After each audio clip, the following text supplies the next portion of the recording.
Hi, everybody. So I'm continuing my series on the neuroscience of the abuse cycle.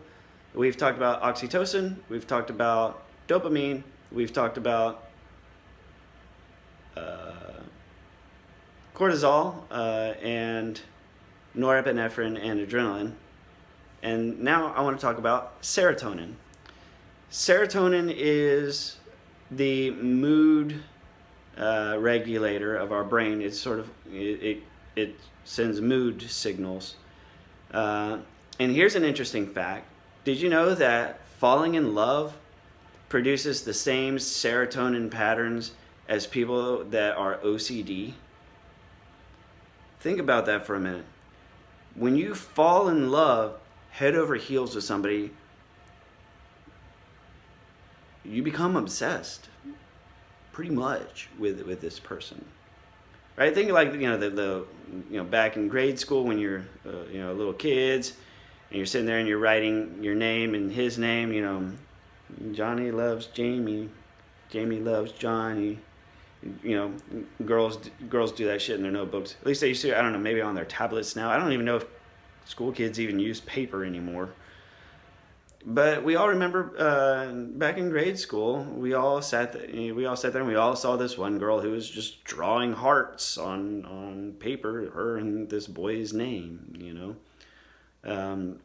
because you're in love, and when you're in love, your serotonin levels respond and configure your brain the same way it is configured in people with OCD, which explains why you can't take your mind off this abuser. Now, because they so effectively made you fall in love, that's what makes the later stages of abuse more tolerable. Because you love this person so much, and because you want your relationship to get back to where it was. And that's the carrot that gets dangled in front of you. You start off with a great relationship, and then it takes a hard left turn, and then they dangle that carrot back in the direction of where things used to be. And then right as you think you're going to be getting close to that, wham, nope. You yank the carrot away and you change directions once again. And then they start dangling the carrot again, leading you back to that wonderful place where everything started, making you reminisce and reconnect with those feelings. This is a very, very, very evil manipulation tactic where they make you fall in love. And yes, you can make somebody fall in love with you. It's an exact science, and it falls under seduction. I can talk about that after this series. If you guys want to hear about seduction, I'm happy to share on that. Making people fall in love with you is a science. It's easy to do. And it works on both men and women. If you don't believe me, if you've ever been at a bar and a guy you just met is sitting there, leaning on your shoulder saying, I fucking love this guy. I love this guy right here. Right? That's just seduction as applied to a platonic man who you have no relationship interest in, but friendship interest for sure, right? It works equally well on people who you have a sexual interest in or a relationship interest, right? It is an exact science.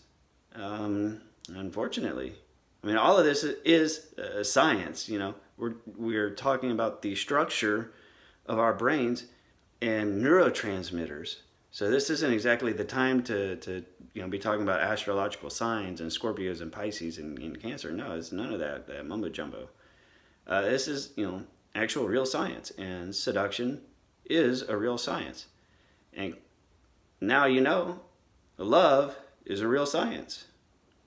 Love causes a change in your serotonin levels that is pretty much precisely the same configuration as OCD. Because when you love someone, they're all you can think about. They're all you want to be with.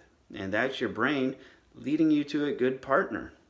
And once that is established, the rest of the abuse seems tolerable if that's what you have to go through to get back to where you were.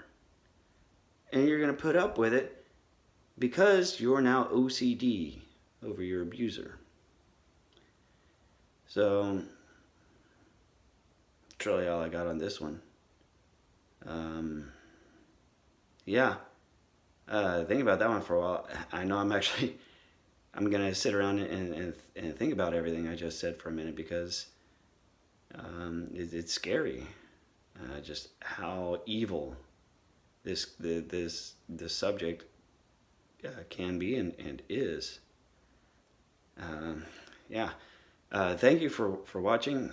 Do please comment. Always love to hear comments. Share this if you think this will help anybody. We'll see you on the next video.